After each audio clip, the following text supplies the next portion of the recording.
Welcome back. Let's find out if we've got anything wrong so far. For that, we'll go to TV's Andy Levy. Hey, Andy. Hey, Greg. How are you? Eh. All right. Do you notice we're in a different studio? Is that right? Yeah. It's a new studio. No. Just for tonight. I don't know. I saw a lot of tweets during the first half of the show that made it pretty clear we were in a new studio, and a lot of people didn't like it. They jumped to these conclusions. It's just for today because we're taping at a different time. I don't know. I think we should have a talk about whether we want to go back to our old studio rather than staying in this one permanently, which clearly is the plan. Yes. As anyone who's watching tonight's show could see. Exactly. Yeah. And angrily tweeting me saying, this studio sucks. No, absolutely, yeah. Also, how come you're showing Greg all the time and not Carrie? Your director is stupid. They might have a point there.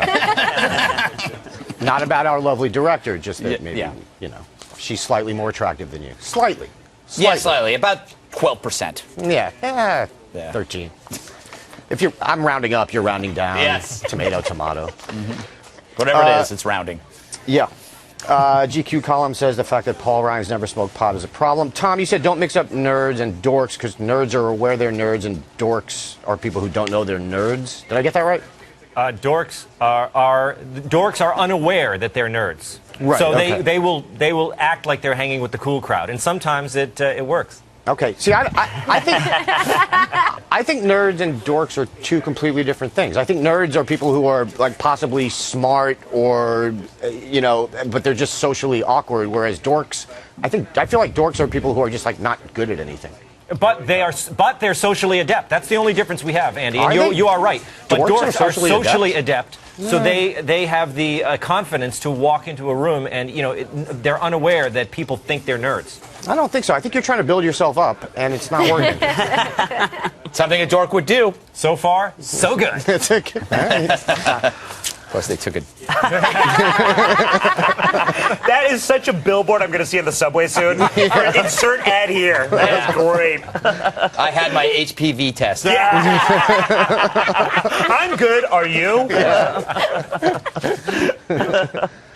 You would do that ad. You would do any ad. Yeah. They pay scale, and I'll do it. Yeah. Who are you talking to there?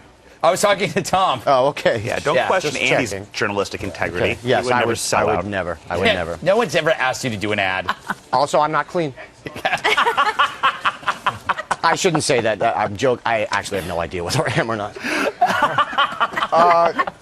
Chris, you pointed. By the way, nice Bruins jersey, Chris. Hey, you know this is not a Bruins jersey. Is that Ray Bork? Hey, Steelers. Sure. William Gay. Even though William Gay no longer plays for the Steelers, jersey's still funny. Is that right?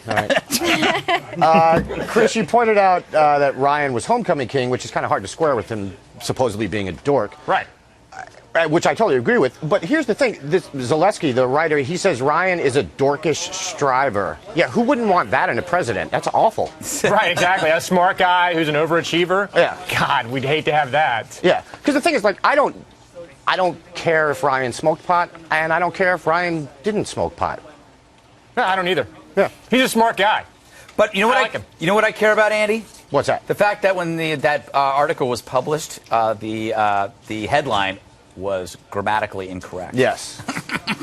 I would also like to add something about Andy's theory. Yes, he was homecoming king. I was thinking of myself. But that's not always because you're popular. Trust me, I was homecoming king. And sometimes they do it as a joke. It still They're hurts. all going to laugh at you. Yeah, they did. I was like Carrie without the blood. Speaking of Carrie. Hi, Andy. Hi, how are you? I missed you. I miss you too. It's been a while. Get over it. Zaleski writes, he writes, quote, being a pot virgin is a lot like being an actual virgin. It seems disconnected somehow. Don't you think he wrote the entire article just so he could use that line so that everyone would know he's not a virgin? Well, yeah, I think he stole it from me, just like Greg's going to steal my line later. Yeah. Which line? I told her I was going to steal her line. One about Armstrong HPV. line. That's right.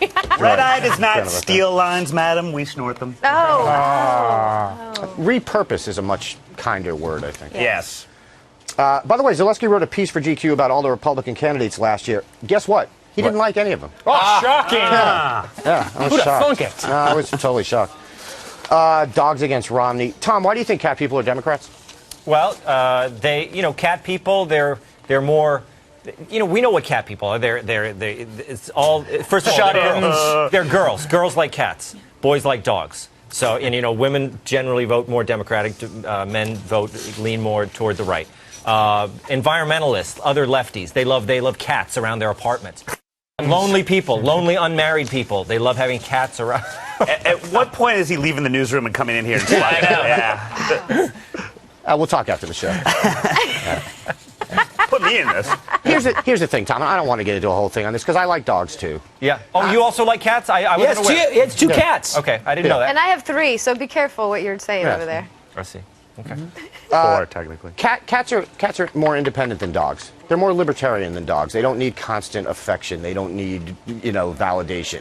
It's a much more libertarianish thing, whereas dogs are more like liberals. They constantly need things from people. I see. Interesting. Right. Yeah, that is a good point. It's really not a good point, but I had to kill time. The truth show. Greg, stop saying Sky Turtle was having the time of his life. You don't know that. You know what, though? I like to think that I can think turtle thoughts. No. And this is exactly what's wrong with Dogs Against Romney. This is you're making the same mistake these Dogs Against Romney people are making. We don't know that the dogs are against Romney. You're right. However, like I said, I can think turtle thoughts, and you can't know that. The only turtle, just because you watch Entourage doesn't mean you can think turtle thoughts. No, I just sometimes don't wear pants around the house and just a shirt. Really? Yes. Sometimes. Carrie, you said sometimes it's of President Obama, sometimes it's customary in certain... Think about that visual for just a minute. Absolutely. I think I already have the flu. I could throw Oh my God. It's honestly hurting your screen time that I'm thinking about that. And I think I speak for America on that. I'm going to skip that. PTC says incidents of full frontal nudity on primetime TV, blah, blah, blah. Carrie, you thought it was interesting that red eye wasn't mentioned in this study since you said nobody's wearing pants. They're not. Which sort of gets to what Greg was just saying, I guess. Yes. I think the only problem here is the study was of primetime network television. Otherwise, I think we would have been in it. I think so, too. Yeah. So would my show. Yeah. Is that right? You'll have to watch to find out. I'm going to have to start checking my DVR.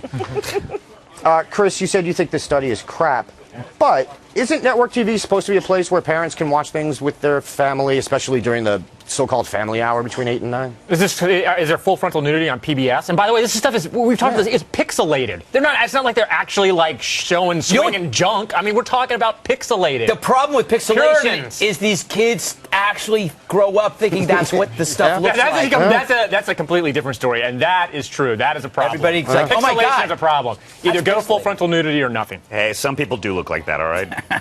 It was a car accident. Sorry to bring it up, Bill. Actually, the article quotes a therapist who says that blurred or pixelated nudity can be just as titillating as real nudity because when it's stimulated, the brain reacts in a similar manner, so it sort of fills in. But couldn't you say the same thing then about Carrie, about Carrie, yes. I think Carrie would be a good person to answer this question. Couldn't you say the same thing about people being clothed, that the brain sort of removes the clothing? I've heard that for sure. There are guys who picture women naked. Yeah, and sometimes, yes, and sometimes, someone can look sexier if they actually have clothes on, so that you can imagine, taking them off. You with don't have your to tell teeth. me. I've seen your naked tie. women, and I actually visualize clothes on them. That's very sexy, too.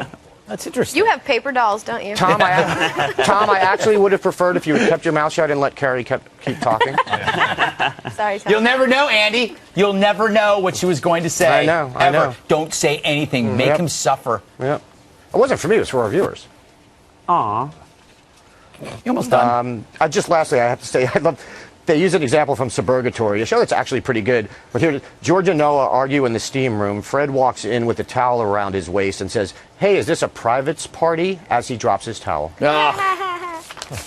stuff. Yeah. That's some excellent writing. A lot like Red Eye. Yeah, absolutely. It sounds like one of our animated Red Eye animated theaters. Yes, it does. Yep. I am done. Thank you.